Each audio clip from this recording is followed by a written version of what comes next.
método y facilidad para aprender, ingenio para interpretar y gracia copiosa para hablar. Tú que eres verdadero Dios y hombre, que vives y reinas por los siglos de los siglos. Amén. En nombre del Padre, del Hijo, del Espíritu Santo. Amén. Muy bien. Vamos a mandarle un saludo a todas las personas que nos están viendo por YouTube, que vean a todo este grupo de catequistas, para que se animen. Ya, si no llegaron este año, aunque todavía puede ser que estén a tiempo, díganles que vengan, ¿no? Vengan también, vengan todos, ¿verdad? A ser catequistas también, a servir a Dios con nuestro tiempo, nuestro tesoro, nuestro talento, y que, pues eso, anunciemos la palabra del Señor. ¿Qué tenemos de agenda para hoy? El tema sigue siendo la cuarta parte del catecismo, la oración, la vida de oración, la oración de fe, y en particular vamos a hablar de los tiempos para la oración, cuando la Iglesia nos propone orar, las expresiones de la oración, es decir, vamos a hablar en particular de 3 formas que la Iglesia nos invita a adoptar como oración. Y finalmente vamos a hablar de los obstáculos, vamos a hablar de los impedimentos, de las distracciones, de todas aquellas cosas que me distraen de la oración en el día a día y que no me permiten alcanzar esa intimidad con Dios.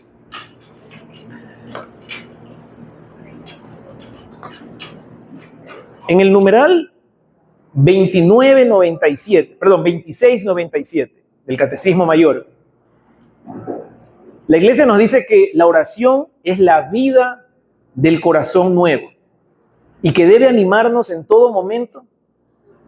Nosotros, sin embargo, dice, olvidamos que es nuestra vida y nuestro todo. Yo les decía en la otra clase, ¿no? Comenzamos con la profesión de la fe, seguimos luego con la celebración de la fe, los sacramentos, pasamos a la vida de fe y finalmente la oración de fe o la vida de oración. Finalmente, a lo que Cristo nos invita es una relación personal con cada uno. Lo que Él quiere, últimamente en la eternidad, es unirse a nosotros. Pero mientras tanto, quiere darnos un abrebocas de lo que va a ser ese gozo de contemplarlo cara a cara, ¿no? La visión beatífica. Y la oración justamente abre ese canal, nos da esa posibilidad de estar en la presencia de Él y de dialogar, como uno dialoga con el ser amado. Últimamente me ha tocado hablar mucho este tema de la oración en diferentes foros y digo, a nadie se le ocurriría pasar 24 horas sin conversar con tus seres queridos, ¿no? Con tu esposo, tu esposa, tus hijos, tus hermanos, tu mamá, las personas que tú más aprecias en la vida. No concebirías no tener ese contacto diario. Sin embargo, a veces nos damos el lujo de que pase todo el día sin conversar con Dios, sin escucharlo, sin contarle algo, sin hablarle. Yo debo confesar, a mí realmente es una de las cosas que más me cuesta en la vida de fe. Me es más fácil leer, me es más fácil estudiar un tema como este que les vengo a compartir, me es más fácil preparar una clase, dictar la clase, ciertamente estar parado aquí y hablar de Dios. Es algo que me resulta más fácil. Tener disciplina para la oración me cuesta. Es algo que, digamos, no me nace naturalmente, no me fluye. Tengo que yo adoptar esa disciplina, esa intención diaria de buscar la oración. Y creo que es una lucha que tenemos todos. Hoy día estaba leyendo, ahora en la Cuaresma estoy leyendo El retorno del hijo pródigo, de este padre Newell. Muy bonito, que es sobre, en realidad, más que sobre la parábola, aunque también es sobre la parábola, es sobre el cuadro de Rembrandt, sobre la parábola del hijo pródigo. Y en el capítulo que leí hoy día, él decía, ¿no? Digo, wow, un sacerdote tiene este desafío, ¿no? Dice exactamente lo mismo. Toda la vida me ha costado dedicarle tiempo a la oración, conocer a Dios en la oración, encontrar a Dios en la oración. Todos han de haber escuchado esta historia, una anécdota real de la Madre Teresa de Calcuta, que recién a los 80 y pico años, en los últimos 10 años de su vida, en un viaje a Nueva York, tuvo, dice ella, por primera vez la experiencia de Dios en su vida, en un momento de oración en su cuarto. Una mujer que nadie puede discutir, que se entregó a Cristo en los enfermos, en los pobres, en los más necesitados. Abrazó a Cristo en primera persona. Y sin embargo, ella no tuvo esa experiencia de Dios, sino hasta el ocaso de su vida. Y yo a veces uso ese ejemplo para darme ánimos yo mismo y a otras personas, porque ciertamente a veces ese desafío de que no escucho a Dios, no escucho la voz, no sé si, el otro día un chico me decía, Pablo, no sé si me estoy escuchando a mí mismo o realmente es Dios que me está hablando. ¿Cómo distingo mi propia voz de la voz de Dios? Y es un ejercicio diario, de años, que a alguien como la Madre Teresa de Calcuta le puede haber tomado 80 años para recién tener esa experiencia de Dios.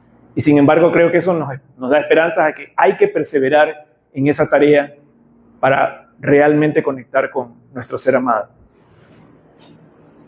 Y por eso la Iglesia nos habla de estos ritmos. En el numeral 2698 dice, la tradición de la Iglesia propone a los fieles unos ritmos de oración destinados a alimentar la oración continua. La liturgia de las horas, la misa dominical y el año litúrgico en general van marcando ese ritmo de la oración cristiana. Hace unos años leía un libro de este predicador australiano que, digamos, en su actividad profesional particular se dedica a ser consultor de grandes empresas. En Estados Unidos ha sido consultor de Nike, de IBM, de Coca-Cola, de grandes corporaciones, donde él básicamente lo que hace es hacer una evaluación 360 grados del staff, de los empleados de la compañía. Entre otras cosas, para identificar aquellos funcionarios que tienen realmente puesta la camiseta, que entregan el 110%, no solo van a calentar el puesto, que están en todos los proyectos especiales, que están siempre ayudando a los demás a ver cómo avanzan, que están enseñándoles, haciendo de mentores de otros compañeros, que son como embajadores de la marca.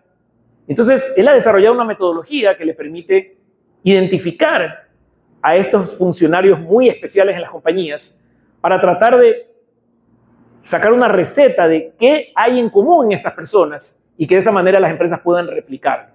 Y esto es relevante porque él escribe un libro a partir de una conversación que tiene con un grupo de amigos sacerdotes, porque en la otra parte de su vida él se dedica a predicar y escribir. Y entonces dice que un día estaba en una noche cenando con varios amigos sacerdotes y que los curitas hablaban de que, no, en mi parroquia solo tengo estos 30 fulanos que me ayudan, la otra yo también tengo 20 que son los únicos que me ayudan, o estos 50. Y básicamente todos llegaron a la conclusión de que el universo de feligreses que cada uno tiene en su parroquia, en la práctica, es este grupo el que hace todo, ¿no?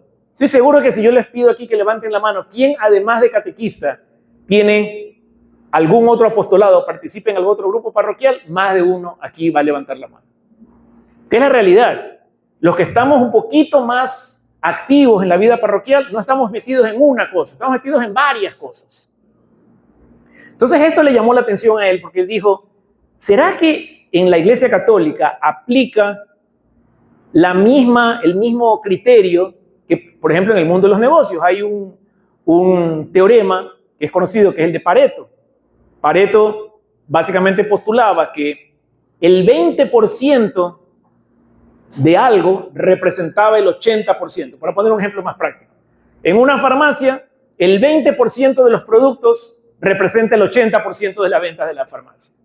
En una empresa en general, el 20% de los clientes genera la facturación del 80% del año, ¿no? 20-80. Entonces dijo, él se preguntaba si acaso en las parroquias católicas, al menos en Estados Unidos, el 20% de los feligreses son los que hacen el 80% del trabajo parroquial.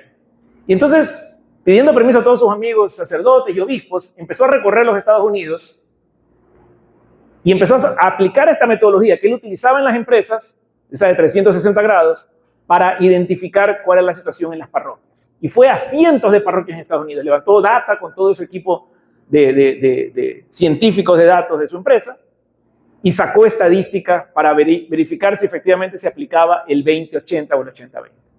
¡Oh, sorpresa! No era 20%. En promedio, las parroquias en Estados Unidos, el 6.4% de los fieles es responsable por el 80% de las horas de voluntariado en las parroquias. El 6.4%. Y el otro criterio que él utilizó para medir la participación, el engagement, le llama él, de los fieles, es el aporte económico, porque claro, donde está tu billetera está tu corazón, creo que dice el Evangelio, ¿no? No, bueno.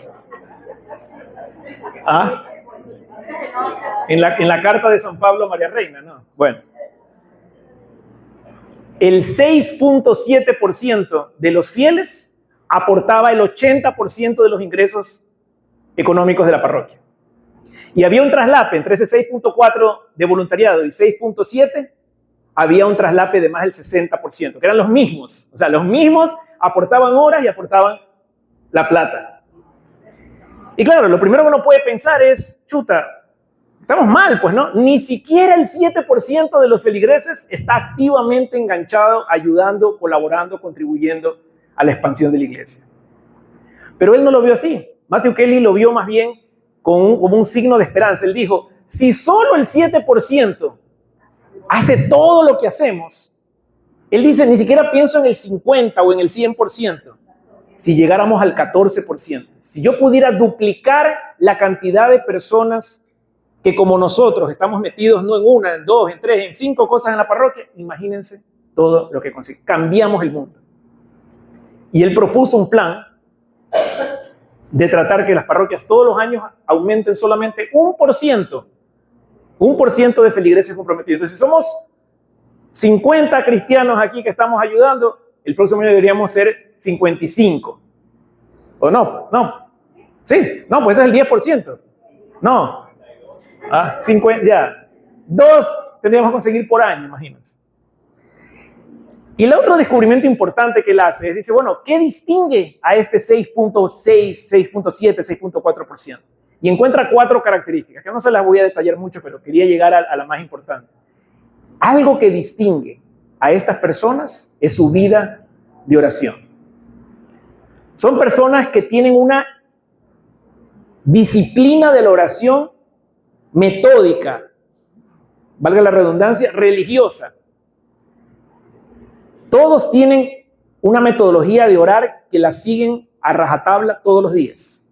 La gran mayoría de estas personas ora todos los días a la misma hora y en el mismo lugar. A la misma hora y en el mismo lugar. Es decir, buscaron la hora que les era más conveniente con sus funciones en el trabajo o en la casa, la familia, etc. Pero ese momento estaba reservado para la oración. Todos los días a la misma hora y en el mismo lugar. Porque el ser humano es un animal de costumbres. Crear hábito requiere repetición, requiere ritmo.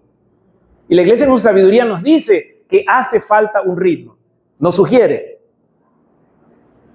Por un lado, la liturgia de las horas, sabemos que existe, ¿verdad?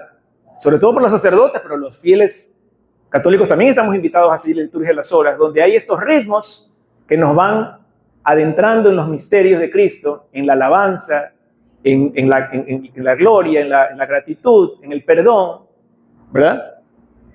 Tenemos también la misa dominical, que por supuesto nos da un ritmo semanal, que para quienes se preparan, no simplemente llegan ahí a ver qué sucede el domingo, sino que se han preparado previamente, les genera también un ritmo en su semana en preparación para la misa dominical. Mucha gente tiene la linda costumbre de incorporar en su oración diaria el Evangelio del domingo, para no llegar a ver de qué se trata eso. Bueno, estoy seguro que ninguno de ustedes va al cine y entra en la primera sala que está abierta sin ver el nombre de la película, quién actúa, nunca ha visto el tráiler, simplemente se sienta y dice, vamos a ver de qué se trata esta película. Nunca nadie ha hecho eso. Pero la mayoría de nosotros sí ha llegado a la misa sin saber de qué van a hablar hoy. Y claro, me distraigo los 5 minutos que el padre predica el Evangelio y se me pasó. Ritmo. Y lo tercero que la iglesia nos recomienda, el año litúrgico en general, como un ritmo constante que en diferentes tiempos, ahora en Cuaresma, hace unos meses pasamos el Adviento, en el tiempo ordinario, las fiestas litúrgicas, nos va dando pautas para incorporar en nuestra vida de oración la meditación de los misterios, el conocimiento de Jesús y sus misterios como la Trinidad, Cristo Rey, los misterios marianos, los dogmas, las fiestas de los santos, y nos mantiene en un ritmo. El ritmo es importante, la consistencia es importante. Piensen ustedes en un atleta. No sé aquí quién practica algún deporte. Yo no, ciertamente, nunca he practicado ningún deporte, ni semi ni profesionalmente. Pero he tenido amigos. Tenía un amigo en la universidad que era nadador y él practicaba, digamos, entrenaba 8 horas al día. 8 horas al día. A veces hasta faltaba clases para ir a entrenar. Así era su compromiso, claro, porque él competía en los Panamericanos, salía a defender títulos tanto de la provincia como del país. 8 horas diarias. Creo que los dividí en 4 y 4. Y lo interesante de los atletas es que cuando ellos entrenan, no entrenan solamente el día que se sienten inspirados, que tienen ganas, que sienten que van a ganar. Se levantan todos los días y entrenan 8 horas diarias o 4 horas, lo que se hayan propuesto.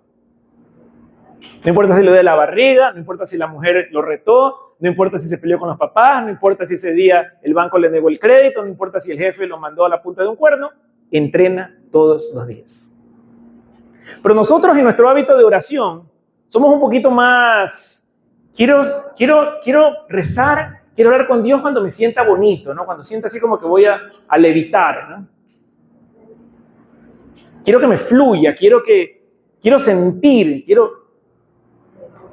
No funciona. El hábito demanda disciplina. Esta semana escuchaba en una homilía a un sacerdote que decía, el problema es que en la oración nosotros estamos con ese criterio inmediatista del ser humano buscando un resultado hoy, ya, como yo quiero de Dios. Y no tengo paciencia. Y los tiempos de Dios son distintos a los míos. Pero el ritmo que nos propone la iglesia nos va generando ese hábito y esa disciplina que con paciencia y confianza en Dios me permite rendirme en la oración a su voluntad.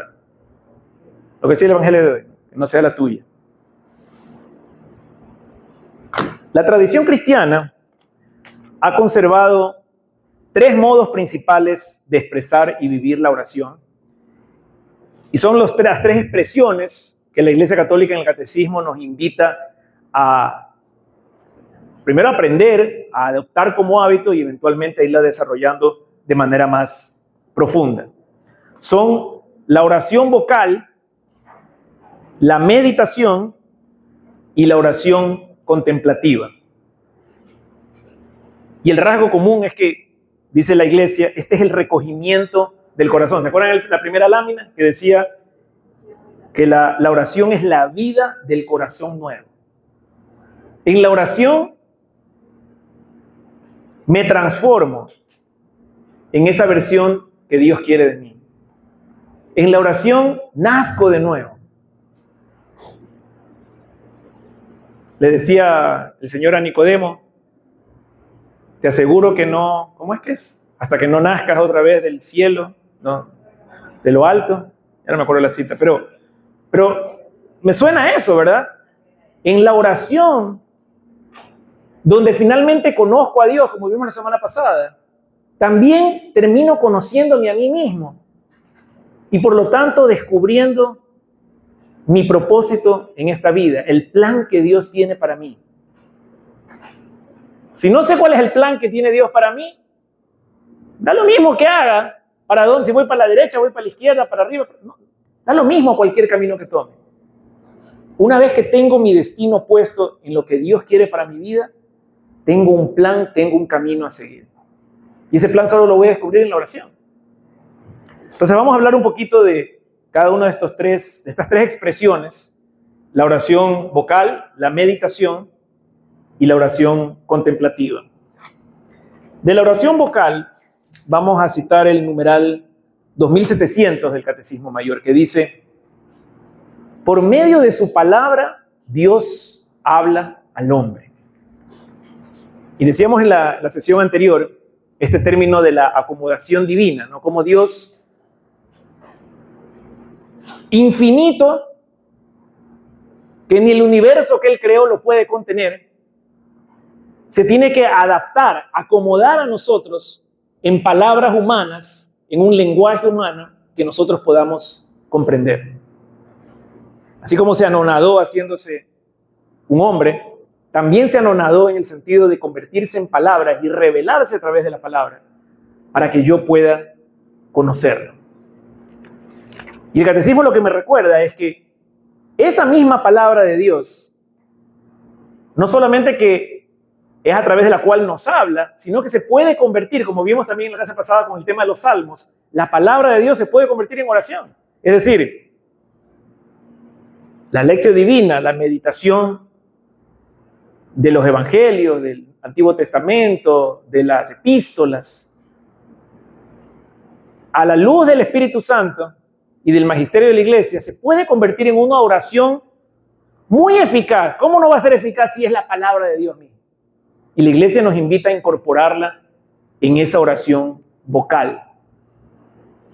2701 dice: a los discípulos, atraídos por la oración silenciosa de su maestro, este les enseña una oración vocal. Miren que aquí hay dos elementos importantes. Primero, el silencio, sin el cual no hay oración.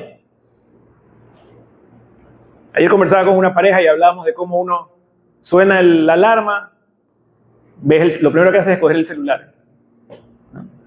Yo voy a lavarme los dientes y tengo ahí YouTube viendo un video de cualquier cosa. En el carro estoy escuchando la radio. Dice Radio María, pero estoy escuchando algo. Alguien siempre me está hablando, siempre tengo un contenido, algo que me está invadiendo los ojos y los oídos. No hay silencio en mi vida. Y en la sesión pasada hablábamos del ejemplo de los pastores, ¿no? Que Dios los escogió, quizás, porque eran personas que estaban muy acostumbradas, muy cómodas a estar en silencio total, sin que nadie les esté hablando, sin que nada los esté distrayendo. Y su corazón estaba abierto a la divinidad. Más silencio hace falta en nuestras vidas, pero eso de nuevo demanda disciplina. Entonces dice que los discípulos fueron atraídos por el silencio de Jesús y en ese silencio Él les enseña una oración vocal. Los atrae con el silencio, como también nos quiere atraer a nosotros, pero nos enseña una oración vocal, que es el Padre Nuestro. La oración perfecta por excelencia. Numeral 2702. Dice que la oración vocal, la iglesia nos dice que es una exigencia de nuestra naturaleza humana. Ustedes recuerdan que en los primeros capítulos del catecismo, dos cosas nos dice la iglesia. Primero, que el hombre con su razón es capaz de conocer a Dios en la creación, ¿verdad? Por ahí el numeral 50, los primeritos antes del 100, creo que es el 50. Dios nos dio la capacidad de razonar, observando la creación, que existe un Dios. Y eso motiva ya en mí la necesidad de conectarme con mi Creador. Por supuesto, hay otro tipo de revelación sobrenatural, divina, que requiere que Dios se nos revele. Ahí están las escrituras de la tradición, ciertamente. Pero en el campo natural, el ser humano, al contemplar la creación, tiene esta necesidad de entrar en diálogo con ese que lo creó. Y de preguntarle las preguntas que los filósofos se han hecho por años, ¿no? ¿Quién soy? ¿De dónde vengo? ¿Para qué estoy aquí? 2703 dice: Dios busca adoradores en espíritu y en verdad.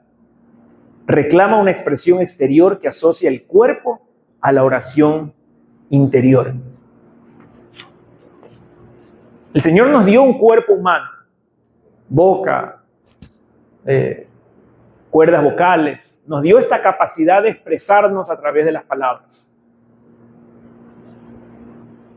Y este cuerpo que Él también asumió uno, que no es algo inferior, que no es algo de ninguna manera sucio, inútil, por el contrario, Él asumió un cuerpo para sí mismo. Se transforma en la herramienta por la cual podemos exteriorizar lo que tenemos dentro, que es este hambre de infinito. Buscamos la felicidad en las cosas temporales de este mundo, en las personas de este mundo, en las experiencias de este mundo. Y nos pueden traer un atisbo de felicidad, algo incompleto, algo quizás falso en muchos casos, y ciertamente temporal. Nada es eterno en este mundo. Y por eso es que las cosas de este mundo no nos satisfacen. Por eso es que no importa cuánto dinero tenga, cuántas posesiones, cuántas mujeres, cuántos viajes, cuánto lo que sea, nunca será suficiente. Porque tengo un hambre de infinito. Que solo Dios, que es infinito, puede satisfacer. 2704 dice, la oración vocal es la oración por excelencia de las multitudes por ser exterior y tan plenamente humana. El Señor quiso que lo adoremos en comunidad. Quiso que vivamos nuestra fe en comunidad. No nos mandó a estar en islas cada uno. Entonces la oración vocal principalmente se hace en comunidad, juntos, a través de la liturgia, por supuesto, en la celebración de los sacramentos, particularmente la Eucaristía, pero en otras manifestaciones de oración comunitaria es vocal, porque nos une, la palabra que es humana nos une a nosotros humanos, criaturas de Dios, ante nuestro Creador.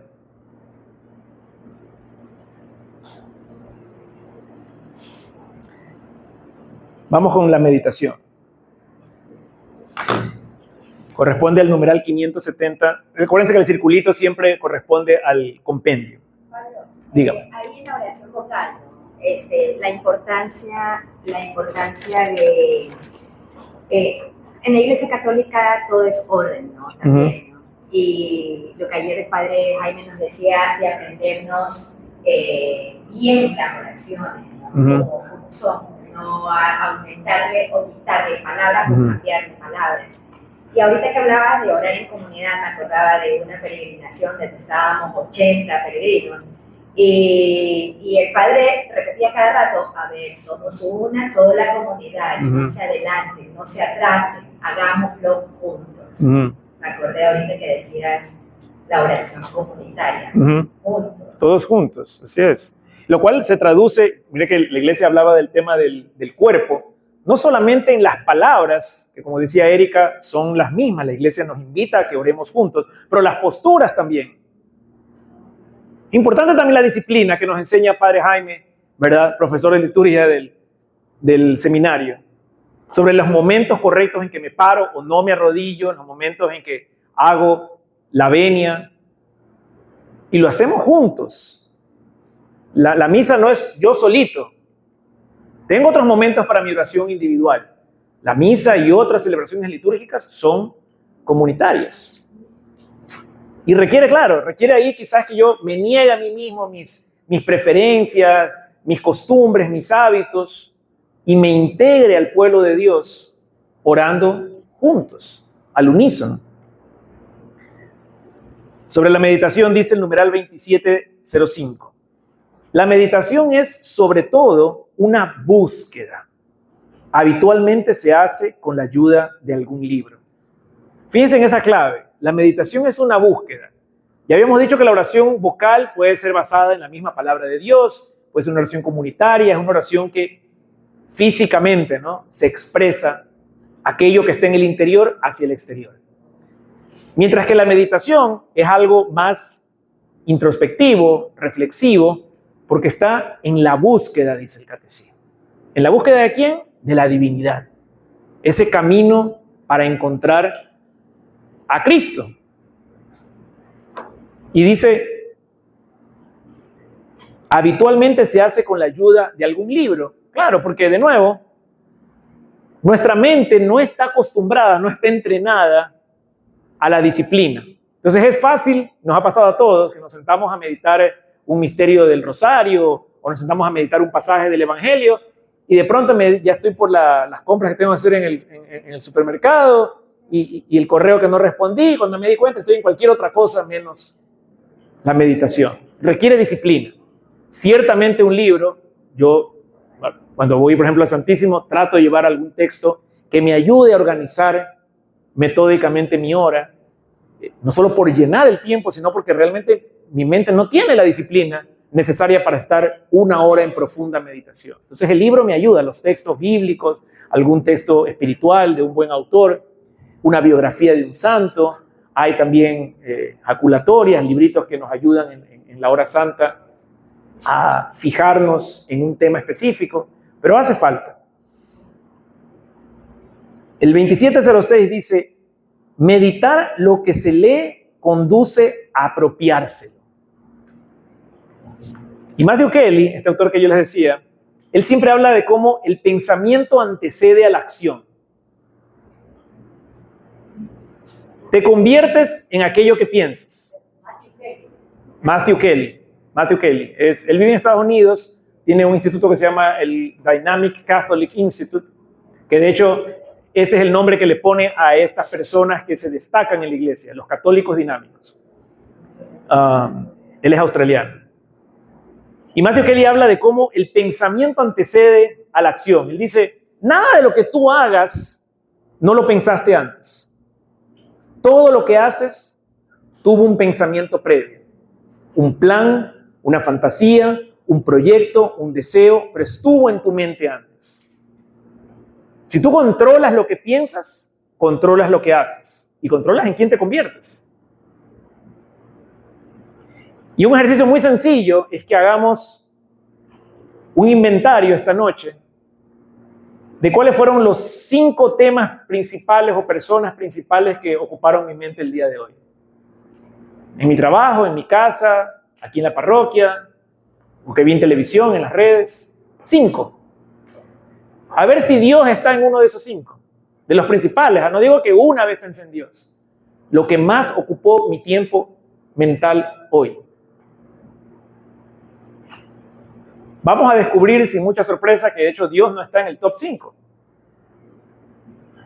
Y entonces, por supuesto que mi vida no refleja el plan de Dios. Por supuesto que, como dice San Pablo, hago el mal que no quiero y no hago el bien que quiero. Porque dejo que mi mente se ocupe, como vamos a ver ya mismo en el tema de los obstáculos, por las distracciones, las tentaciones terrenales. Mientras más llene mi mente y mi corazón de Dios, más probabilidad tengo que mis acciones, que siguen a mis pensamientos, estén enfocadas y orientadas hacia el plan de Dios. 2707 dice, un cristiano debe querer meditar regularmente. Si no, se parece a las 3 primeras clases de terreno de la parábola del sembrador. La del terreno pedregoso, la de la hiedra, ¿no? La maleza. Y la tercera, ¿cuál es? El terreno árido, creo que es. Un cristiano debe querer meditar regularmente. Otro concepto que Matthew Kelly utiliza es el de la densidad interior. Aquí los que hemos pasado por la Politécnica sabemos lo que es el concepto de la ósmosis. Ósmosis es este fenómeno por el cual de un fluido más denso siempre fluye hacia el fluido menos denso. Lo que está más lleno, más compacto, tiende a contaminar, digamos, por usar un término, lo que está más puro, más vacío, menos denso. Si yo lleno mi mente y mi corazón con las superficialidades del día, del mundo, por ósmosis, ¿verdad? Siempre va a tender a haber más espacio para esa superficialidad.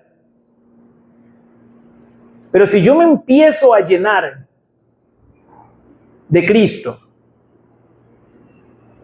de su palabra, de sus enseñanzas, de la historia de la salvación, de las enseñanzas de la iglesia, del magisterio, voy generando una densidad interna que me hace a mí más denso que el mundo. Y por lo tanto, no va a ser tan fácil que se cuelen esas filosofías del individualismo, el hedonismo, el materialismo, el relativismo. Va a ser difícil para el mundo venderme sus productos si yo tengo densidad interna. Lo también se conoce como vida interior. La oración nos da vida interior. Anima esto que sucede dentro de mí, que no es alimentado por lo que el mundo me dice que debo ser, sino por lo que Dios me dice que soy.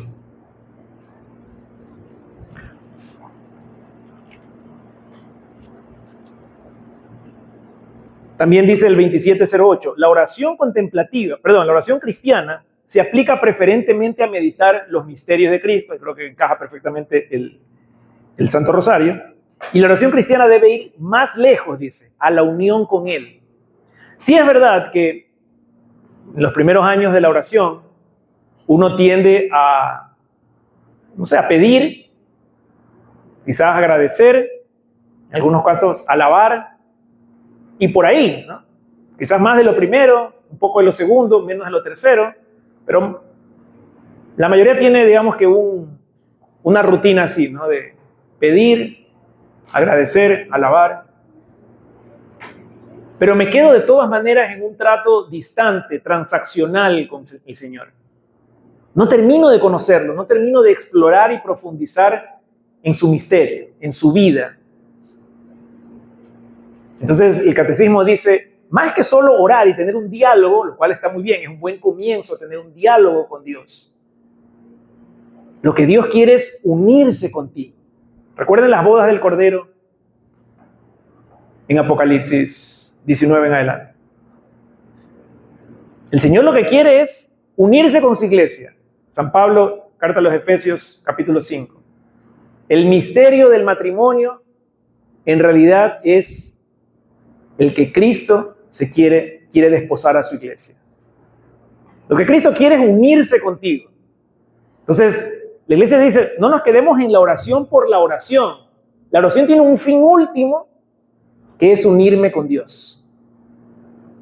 Entonces, solo pedir, solo agradecer, solo alabar, no me consigue esa meta. No me alcanza. No me puedo sentir satisfecho en esa primera iteración de la oración. Tengo que buscar más la unión con Él. Y eso nos lleva a la oración contemplativa. El 2709 dice, en la contemplación se puede también meditar, pero la mirada está centrada en el Señor. Y aquí cabe hacer una distinción, porque alguien podría decir, Pablo, ¿cuál es la diferencia entre meditar y contemplar? Más o menos que suena lo mismo. Y no lo es. La meditación decíamos que es una búsqueda, ¿no? Es una introspección, una reflexión que está buscando a alguien, a Cristo. Mientras que la contemplación, que de hecho es algo que ejercitamos todos los días contemplamos. ¿Qué contemplamos? No sé, cada uno sabrá. Pero digamos, contemplo, yo digo que me lavo los dientes viendo YouTube cualquier video de cualquier cosa. Hoy día salió el tráiler de Spider-Man, lo he visto como 10 veces. Contemplé el tráiler, he estado ahí analizando cada detalle para ver de qué se va a tratar la película. Dediqué un montón de tiempo hoy día a eso. Contemplo eso. Puedo sentar en la ventana a contemplar a la gente que pasa y estar ahí de chismoso viendo quién pasa. Puedo contemplarlos. Puedo hacer muchas contemplaciones. Durante el día contemplo muchas cosas. Se refiere a aquello en lo que fijo mi mirada, mi atención. Mi espíritu está ahí, atento a eso o a esa persona. La iglesia nos invita a contemplar a Dios, poner mi mirada en Cristo. Numeral 27:10 dice, no se hace contemplación cuando se tiene tiempo, sino que se toma el tiempo de estar con el Señor con la firme decisión de no dejarlo y volverlo a tomar. La contemplación, a diferencia de la oración vocal o la meditación, que uno podría, como yo les decía, apartar una cierta hora del día para hacer esta oración, la contemplación no tiene ese límite de tiempo, no debería. Porque no sabes realmente cuánto tiempo te va a tomar contemplar a Dios. Y si llegas a contemplar a Dios, probablemente no vas a querer salir de ese estado, ¿no? Hay otra anécdota bonita que me parece que es... ¿Teresa de Ávila puede ser? ¿Del padre? No.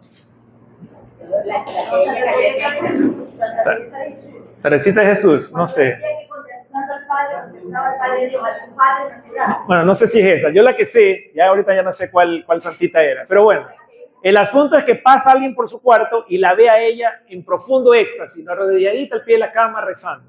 Puede ser que sea Santa Teresita, no sé. Bueno, ahora lo googleamos. El asunto es que le dice, hermana o madre, está bien porque la vio así casi flotando, ¿no? ¿Qué vio? Entonces ella dice, me arrodillé a rezar el Padre Nuestro y me quedé en el Padre. No dijo ni el nuestro, dijo Padre y se quedó así, contemplando a Dios. Por supuesto que eso no tiene tiempo, no tiene hora. No puedes decir, bueno, lo voy a hacer 10 minutos y de ahí sí ya sigo viendo la novela turca. No. Mi mamá ve todas las noches la novela turca. Numeral 27:12 dice, la contemplación es la entrega humilde y pobre a la voluntad amorosa del Padre. No a la mía, no a lo que yo quiero escuchar, no a lo que yo quiero y cuando quiero que suceda, sino lo que realmente Dios me está diciendo. Dice el 27:13 que es un don, es una gracia. La oración contemplativa, si bien puede parecer que nace de mí, y ya dijimos que la iniciativa siempre es de Dios, dijimos que la palabra con la que oro, de hecho fue Dios quien me la dio, la oración contemplativa es un don también. Yo no había pensado eso hasta que lo leí. Digo, sí, entonces, si es un don, es algo que puedo pedir, pues. Puedo pedir en mi oración que el Señor me conceda la gracia de aprender y habituarme a contemplarlo. No es algo que va a nacer de mí, no es algo que yo voy a desarrollar con mis grandes habilidades de orador. Como es un don, más vale que se lo pida al Señor. Y en el 27:15 me gusta que hace la mención de esta anécdota del santo cura de Ars, por el Padre Pío, el señor que se acerca, que caminó como 15 kilómetros para llegar al templo, y le dice, ¿qué estás haciendo? Dice, ¿qué tanto hablas con el crucifijo? Y él le decía, no, yo lo miro y él me mira. Esa contemplación mutua, que no requiere palabras rebuscadas, ni muy técnicas, muy teológicas, muy bíblicas. Lo contempla y él me contempla. Siempre pienso, cuando veo esa escena, pienso también en la escena de la Pasión de Cristo, cuando Pedro, después de negar 3 veces, lo alcanza así, como el rabito del ojo, lo ve, ¿no? Al Señor, y el Señor lo ve de vuelta, y es como ese instante eterno. El Señor ya lo había perdonado cuando él lo miró buscando el perdón. Hermoso. Vamos a hablar de los obstáculos antes que se nos acabe la hora. Hemos hecho talleres en las sesiones anteriores y en vez de hacerlo en grupo, quiero que lo hagamos individual. Todos tienen cuaderno. Entonces les voy a plantear 3 ideas para que se tomen 5 minutos, 7 minutos para que las escriban. La primera, ¿en qué momentos siento que estoy combatiéndome a mí mismo durante la oración? O contra el mundo, las distracciones. O sea, ¿cuándo se me hace más difícil orar? Cada uno tiene una respuesta distinta porque cada uno tiene un ritmo de vida distinto. Esa es la primera pregunta, ¿no? ¿En qué momento siento que estoy combatiéndome a mí mismo en la oración? Póngase a pensar en eso. ¿Cuáles son esos momentos en que le cuesta más rezar? Segunda pregunta.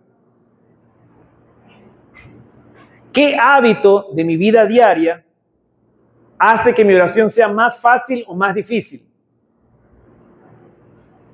Ejemplo, no sé, yo soy de los que cuando voy manejando aprovecho para rezar unos denarios, para no usar la radio, no distraerme y no ponerme a pelear, porque me encanta pelear con los otros conductores que obviamente no son tan buenos conductores como yo. Entonces, tengo que recriminar sus malas prácticas. Entonces, mejor rezo.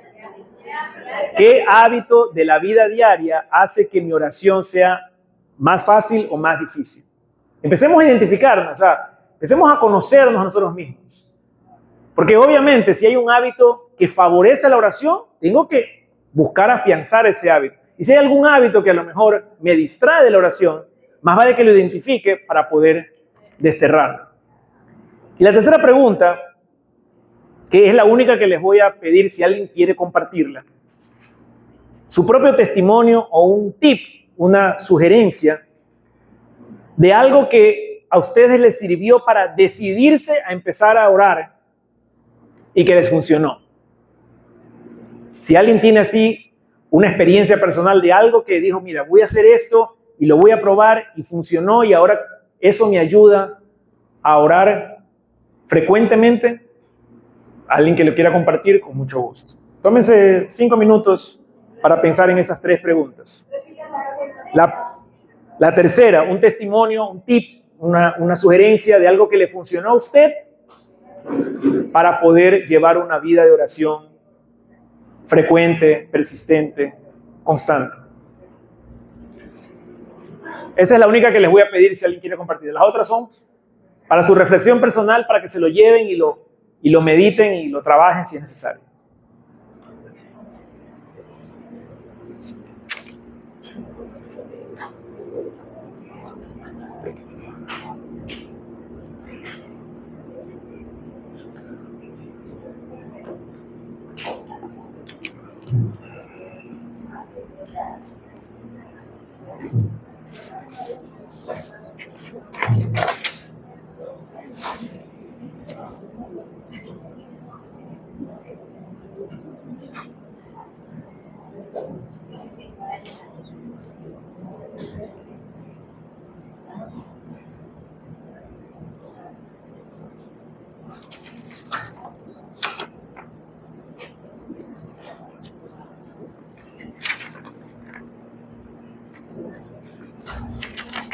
En el 572, el compendio dice que el que ora combate contra sí mismo, contra el ambiente y sobre todo contra el tentador.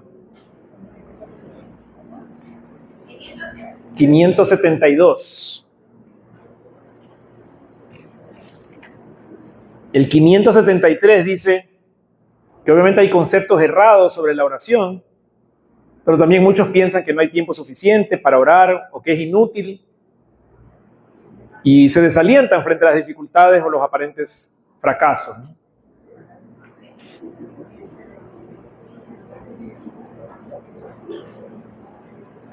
San Pablo decía, no reciben porque no piden, y cuando piden, piden mal.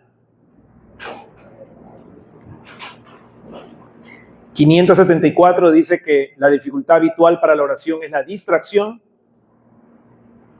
Puede inclusive descubrir aquello a lo que realmente estamos apegados. Y de ahí va la segunda pregunta que les hice, ¿no? Esos hábitos que no les hacen, no les facilitan la oración. Identificar mis debilidades o los obstáculos a los cuales me enfrento en la oración diaria deberían ayudarme a trabajar en erradicarlos.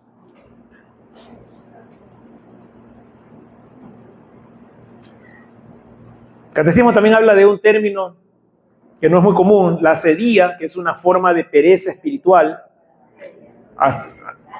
¿Es asedia o asedia? Pues está con tilde, pero en el catecismo está con tilde. Dice asedía. Yo lo leo como está escrito. En el compendio, el catecismo dice asedía. En el numeral 574. Es una forma de pereza espiritual debida al relajamiento de la vigilancia y el descuido de la custodia del corazón. Pereza espiritual. Dice con tilde, ¿no? Asedía.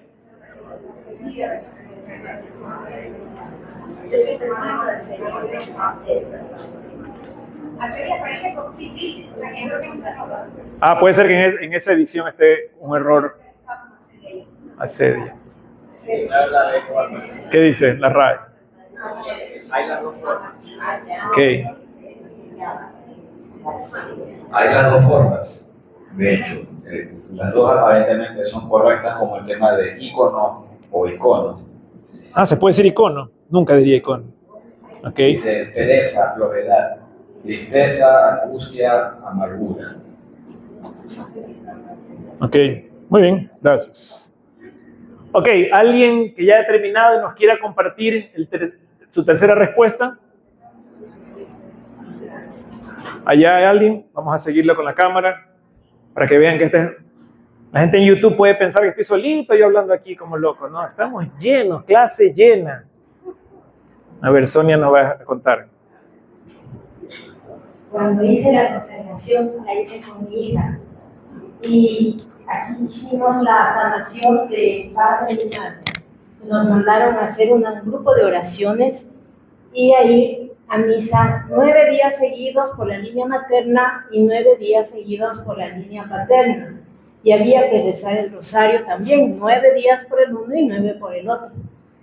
Desde ahí me quedé en misa diaria y rezando el rosario. No paré. Hasta ahora. Hasta ahora.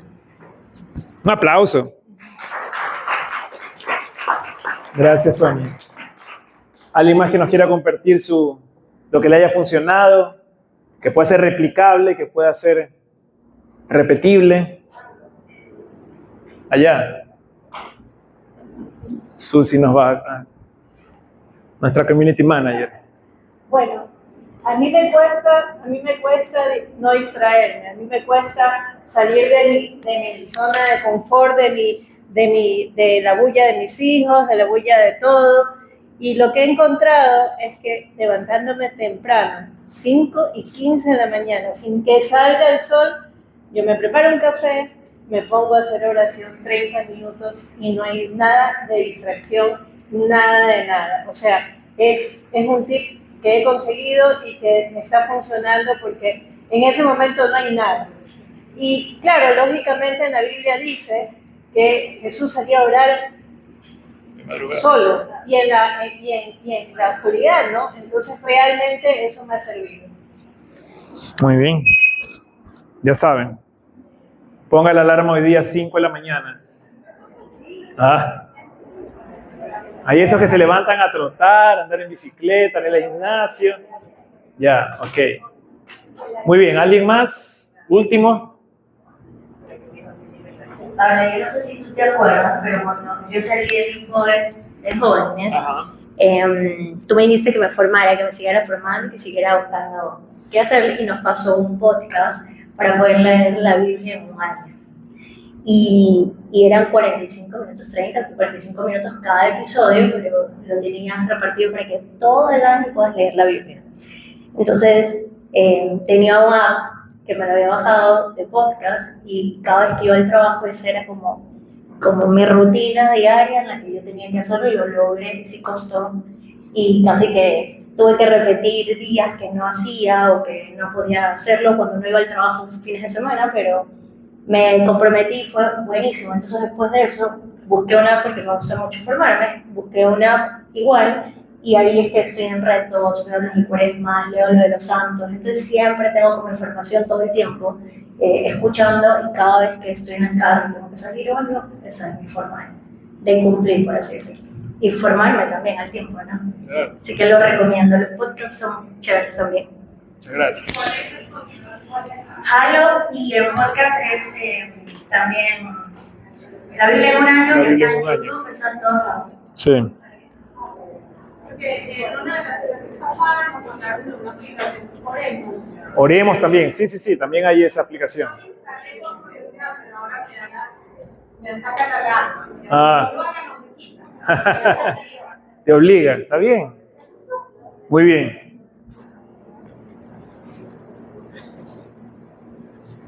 Yo les había contado esta analogía como con el deporte, ¿no? Los atletas disciplinadamente entrenan para poder alcanzar la meta de la excelencia, que básicamente es a lo que Dios nos invita, ¿no? El santo es el cristiano por excelencia y todos estamos invitados, todos tenemos este llamado, esta vocación universal a la santidad. Y una historia que leí que me pareció, digamos, muy apropiada para este tema de la disciplina, tenía que ver con una entrevista que le hacen a este violinista muy famoso, y en la entrevista, y en esa época él era considerado el mejor o los mejores del mundo, le explica al periodista, al que lo entrevista, que practicaba 10 horas diarias. No tenía décadas tocando el violín, pero él ensayaba 10 horas diarias.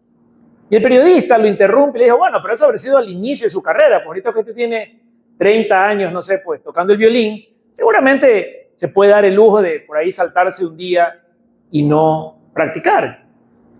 Y el violinista le dijo, sí, claro que sí, dice, yo me puedo saltar mi ensayo un día y si al día siguiente me presento y toco, seguramente yo soy la única persona que lo va a notar. Yo soy el único que me va a dar cuenta de que ayer no practiqué, no entrené, no ensayé. Pero si en lugar de un día resulta que una semana entera no practico, ya va a haber varias personas en la audiencia con un oído refinado que se van a dar cuenta que no estoy en mi mejor momento, que no estoy dando el 100%. Y si finalmente dejo un mes de practicar, la gran mayoría de los asistentes a la función se van a dar cuenta de que no soy de los mejores violinistas. Entonces, interesante porque si aplicásemos ese pensamiento de excelencia a nuestra vida de oración, para que efectivamente, como nos dice el catecismo, esa vida interior que yo quiero cultivar se refleje en mi vida exterior. ¿Cómo voy a responder al llamado de Dios con una vida de moral cristiana, que es lo que terminamos de ver en los mandamientos, la primera semana? Si no tengo esa densidad interior, ese conocimiento de Dios, esa búsqueda permanente por la santidad, ¿cómo voy a tratar al prójimo como a mí mismo? ¿Cómo voy a ver a Cristo en el rostro del prójimo? Esa disciplina finalmente me va a hacer un mejor papá, un mejor esposo, un mejor hijo, un mejor hermano, un mejor ciudadano, un mejor amigo. Y voy a alcanzar, Dios mediante, esa meta de la santidad, que sí es posible, como todos los santos nos han demostrado que lo es. Los últimos dos numerales que vamos a revisar, el 575, nos habla de la oración de Jesús y tres temas que quizás me llaman más la atención. El 2735 dice, ¿vemos a Dios como un medio o como el Padre? Y nos pone el espejo de Cristo en su oración. Ahí está el numeral 2741. Dice, si nuestra oración está resueltamente unida a la de Jesús, recibimos al Espíritu Santo. Pero esa unión con la oración de Jesús implica que yo vea a Dios como Padre, no simplemente como un artífice de aquello que quiero conseguir en la oración. Si yo veo al Padre como la fuente infinita de amor y que por lo tanto todo lo que me pide es por mi bien, por mi beneficio, no es tiranía, no es arbitrario, no es un castigo, no es un límite irracional. Todo lo que el Señor quiere es mi felicidad eterna, verdadera y completa. Por lo tanto, en esa confianza de que el Padre solamente me ama, entonces puedo unir mi oración a la de Cristo, que como verdadero hijo ora al Padre. 27:36 dice, nuestra dignidad de hijos está en nuestra libertad, porque, claro, el amor de Dios no se compara a nada que nosotros conocemos o hayamos experimentado en este mundo. Todas las formas de amor que hemos experimentado con nuestra pareja, nuestros hijos, nuestros padres, nuestros amigos, es un amor que siempre está de alguna manera condicionado, porque siempre estoy esperando una retribución. Yo te amo y espero un comportamiento que refleje que te estoy amando. Quiero ser amado de vuelta. Hay una expectativa. Dios es el único que ama, dándome la libertad inclusive para rechazar. Él no me quiere imponer su amor. Él quiere que yo libremente elija su plan para mi vida.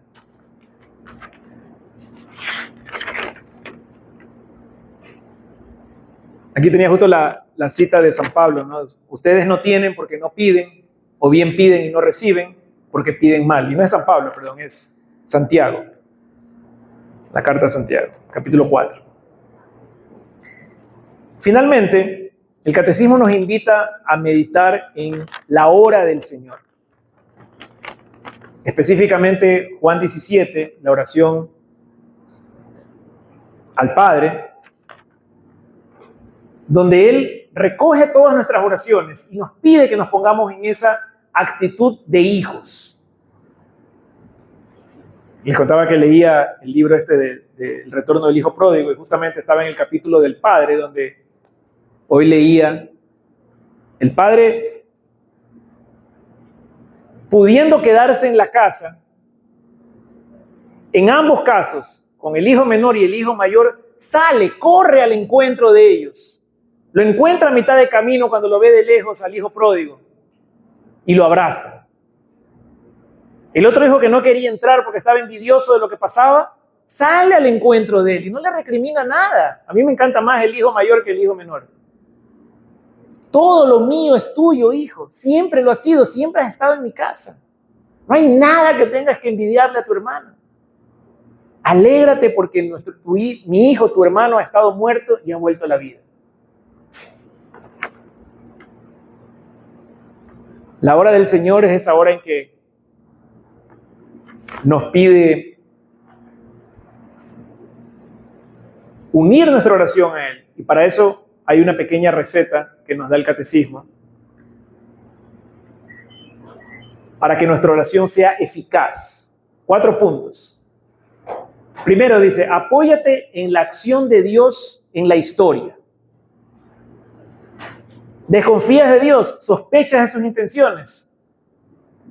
¿Crees que no te va a cumplir? Fíjate en la historia de la salvación. Por eso estudiamos la Biblia, por eso estudiamos la historia del pueblo de Israel, de los patriarcas, porque Dios siempre es fiel a sus promesas. Todo lo que Cristo predicaba, lo practicaba. Entonces, apóyate en la acción de Dios en la historia.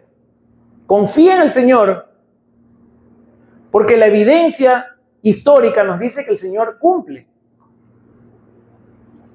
Ora constantemente. Todo en tu día que sea una oración. Conviértela en una necesidad vital. Yo no estoy ahí, como les digo, lucho siempre con la oración diaria. Creo que sí he llegado a identificar en mi vida la necesidad vital de la Eucaristía. Yo no entiendo a las personas que solamente van a misa el domingo. No entiendo, no sé cómo pueden sobrevivir de domingo a domingo. Yo no podría. Yo siempre hago la analogía, es como si yo contuviera la respiración el domingo y me aguantara hasta el próximo, me muero. No puedo dejar de ir a misa diaria.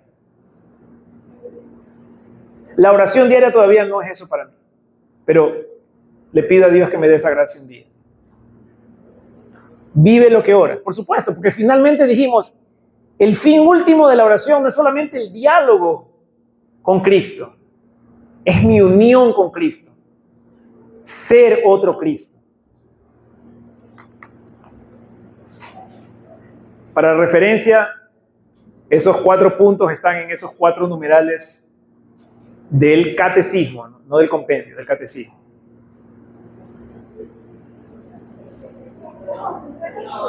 Perdón, no copiaron, tómele foto. 2738, 2742, 2744 y 2745.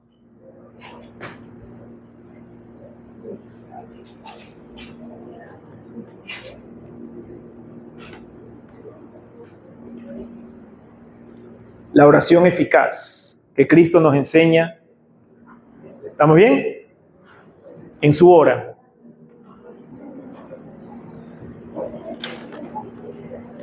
La oración de Cristo, nos dice el catecismo, el 2748, abarca toda la economía de la creación y de la salvación.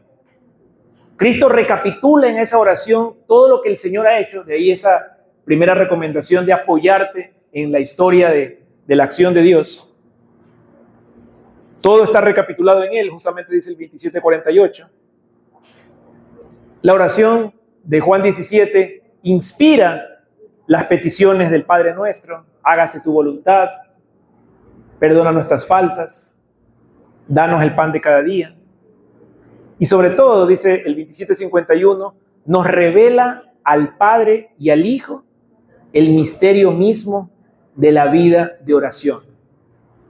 La oración del Señor nos revela que ese diálogo no es un diálogo entre dos personas extrañas, es un diálogo íntimo entre el Padre y el Hijo. Es el mismo diálogo que el Padre me está invitando a mí y a cada uno de ustedes.